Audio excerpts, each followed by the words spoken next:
आयुष्याचं प्रेरणा स्रोत आहे. छत्रपती शिवाजी महाराज आणि त्यांच्या समोर जी मूर्ती आहे आपल्यासमोर असे स्वामी विवेकानंद यांना मी नतमस्तक होतो.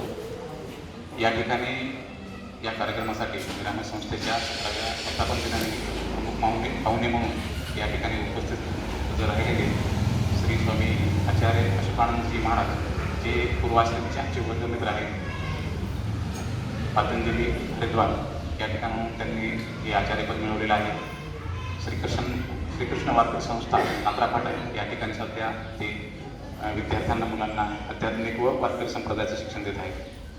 आपल्या पाथरी तालुक्यातील नामवंत स्त्रीरोगतज्ञ आमच्या मार्गदर्शिका डॉक्टर चौधरी मॅडम बरोबरून खास उपस्थित या कार्यक्रमासाठी राहिलेले आमचे मार्गदर्शक मोरे सर, गायकवाड सर, आपल्या पाथरी शहरातील सर्व योग शिक्षक, योगप्रेमी आणि बंधुभगिनी. मानसिक आरोग्य व योग हे इतके दीर्घ विस्तारानं बोलण्याचे विषय आहेत आणि आत्ता आपल्याला सध्या वेळेची मर्यादा आणि तज्ञतेची मर्यादा ह्या दोन्ही आहेत. वेळेची मर्यादा आपण जाणता, तज्ञतेची मर्यादा यासाठी म्हणतो आहे की मी काय तेवढा मोठा तज्ञ नाही या विषयावर बोलण्यासारखा. मी आपल्यापैकीच एक आहे, फक्त या कार्यक्रमाची औपचारिकता म्हणून मी या ठिकाणी उभा आहे. कारण आरोग्य आतापर्यंत प्रचलित बरेच वर्ष अशी धारणा होती की रोगांचा अभाव म्हणजे निरोगी असणं, परंतु जसं काळ बदलत गेला तसं त्या तिची व्याख्या सुद्धा, आरोग्याची व्याख्या सुद्धा बदलत गेली. जागतिक आरोग्य संघटनेने सुद्धा ती व्याख्या बदलली. म्हणजे तुम्ही जर शारीरिकदृष्ट्या पूर्ण निरोगी असतात, कार्यरत असतात, मानसिकदृष्ट्या पूर्ण क्षमतेने जर काम करत असतात तर तुम्ही निरोगी आहात असा त्याचा अर्थ आहे. कारण मानसिक आरोग्य हे आपण थोडंसं वेगळ्या पद्धतीने पाहतो. एखादं जर आपल्याला मानसिक अनारोग्य आहे असं म्हटलं जातं तर आपल्याला त्याला फक्त ठार वेडा जर असेल तरच तो मानसिक रोगी आहे असं समजतो. परंतु नकळत आपल्या सुद्धा मध्ये अनेकशे मानसिक रोग असतात. कारण सगळ्यांना गैरसमज असतो. म्हणजे यक्षानं जेव्हा विचारलं होतं की सगळ्यात मोठा गैरसमज काय, तर त्यानं सांगितलं होतं की मी या ठिकाणी जन्मलो तुम्ही कायम अमरच राहणार आहे असा जो आहे गैरसमज, तसाच तो गैरसमज आहे की मला कोणताही शारीरिक आणि मानसिक रोग नाही किंवा अस्वस्थता नाही, हे आपल्याला सर्वांचे गैरसमज असतात. तर मानसिक आरोग्य असणं म्हणजे काय, तर आपले विचार संतुलित असणं. आपल्याला आयुष्य जगत असताना अनेक अडचणी येतात, त्या अडचणींना आपण कसा प्रतिसाद देतो, त्या अडचणीमध्ये सामना करत असताना आपलं मानसिक स्थैर्य कसं राहतं, या सर्वावर आपलं मानसिक आरोग्य अवलंबून आहे. म्हणजेच काय, तर एकच घटना असते, त्या घटनेला वेगवेगळी लोक वेगवेगळा प्रतिसाद देतात. म्हणजे काय, जर समजा आपला कुठं सार्वजनिक आयुष्यात, कार्यालयात कुठेही अपमान जर झाला तर त्याला प्रतिक्रिया देण्याचा प्रत्येकाचा तरा वेगळा असतात.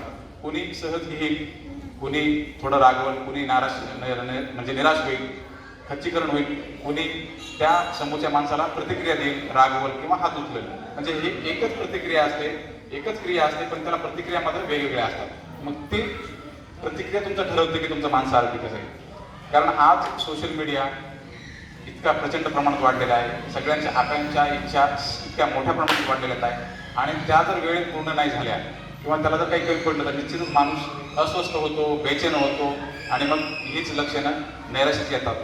बरं, यामध्ये आपल्याला अनेक गैरसमज किंवा म्हणजे काय की बाबा पैसा असला म्हणजे सगळं सर्व सुख असतो, माणूस समाधानी असतो. मग जर असं असलं असतं तर अनेक श्रीमंताच्या घरात सुद्धा खूप मोठ्या प्रमाणावर आत्महत्या झालेल्या आहेत. मी तुम्हाला उदाहरणं देखील सांगू शकतो, पण आपल्या वेळेची मर्यादा आहे. मग असं जर असेल तर मग पैसा हे सगळं सुरू आहे का, तर नाही.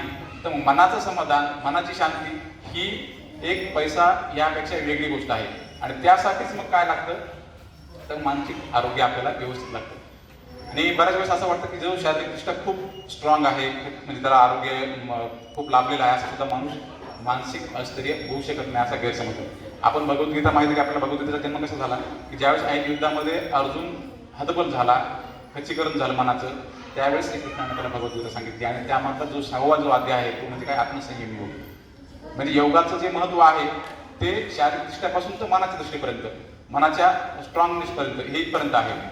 कारण आपली जी शारीरिक प्रकृती आहे ती कफ, वात, पित्त या 3 गोष्टीवर अवलंबून आहे. त्याला त्रिगुणात्मक आपण प्रकृती म्हणतो. याच्यात जर बॅलन्स बिघडला तर मग आपल्याला शारीरिक व्याधी सुरुवात होते आणि हे सुरुवात झाली की आपोआपच मग आपलं मानसिक स्थैर्य बिघडतं. आज आपण सगळीकडे म्हणतो की सहनशीलता खूप कमी झाली आहे. म्हणजे आपण जर पूर्वी पाहिलं, एक 15-20 वर्षापूर्वी एकत्र कुटुंब पद्धती होती, त्यामध्ये एकमेकाला समजून घेण्याची क्षमता होती.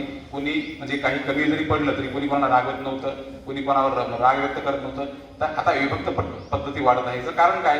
आपण जे म्हणतो सहनशीलता राहिलेली नाही. तर याचं कारणच काय? याचं कारणच आहे की कुठेतरी मानसिक अस्थिरता वाढली आहे. आपण कोरोना काळात बघितलं असतं की आपल्याला असं वाटतं की आपल्याला जगाला खूप काही लागतं हे मान्य आहे.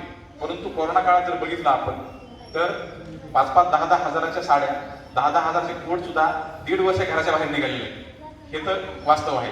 म्हणजे आहे त्या परिस्थितीमध्ये कोणते आपल्या हाताखाली नोकर चाकर नसताना सुद्धा श्रीमंत लोकांनी स्वतःचं म्हणजे त्या काळामध्ये भागवलं. म्हणजे काय? गरजा खूप कमी असतात. ह्या बाकीच्या गरजा ह्या कोणी तयार केलेल्या असतात तर आपल्या मनानं तयार केलेल्या असतात. आणि मग त्या मनानं तयार केलेल्या गरजापासून सगळे प्रॉब्लेम सुरू होतात. गौतम बुद्धाचं फार तत्वज्ञानाचा एक बेस आहे की काय? इच्छा हे सर्व दुःखांचं कारण आहे. मग इच्छा जर निर्माण नाही झाली तर ती इच्छा अपूर्ण राहण्याचा किंवा पूर्ण न होण्याच्या दुःखाचा प्रश्नच येत नाही. परंतु आपण सगळे संसारी माणसं आहोत. आपला काम, क्रोध, लोभ, अहंकार, मत्सर हे आपल्यात राहणारच आहे. त्याला कोणीही आपवत नाही. मी इथं येऊन बोलत असतो, शांतपणा असतो तर यालाही मीही पण आपवत नाही. प्रश्न असा आहे की हे आपण संसारात आपल्या कार्यात मग्न असताना, जगाशी संबंध ठेवत असताना ते एका मर्यादेमध्ये राहणं, यासाठी मग आपल्याला योगाकडे वळावं लागतं. कारण क्रोध तर राहणारच आहे, मत्सर तर राहणारच आहे, अहंकार राहणारच आहे. तो कोणालाही चुकलेला नाही. तो फक्त सगळे जर संन्यासी माणूस हिमालयात जाऊन राहिला त्यालाच तो सगळ्या ह्या गोष्टीपासून मुक्त आहे. महाराज जरी भगवे वस्त्र या ठिकाणी परिधान करून आलेले असले तरी त्यांचा संबंध त्यांच्याशी येतो. त्यांच्यामध्ये ह्या सगळ्या गोष्टी असतात. त्याचा निश्चितच त्यांना सामना करावा लागतो. म्हणजे या सगळ्या काम, क्रोध, लोभ, मत्सर यामधून जर मुक्ती मिळते सगळ्यांनाच हिमालयात जावं लागेल. पण तशी परिस्थिती आपल्याला माहिती आहे, तसं शक्य नाही. मग आपण संसारात वागत असताना ह्या जरी सगळ्या गोष्टी असल्या तर त्याचा नियमन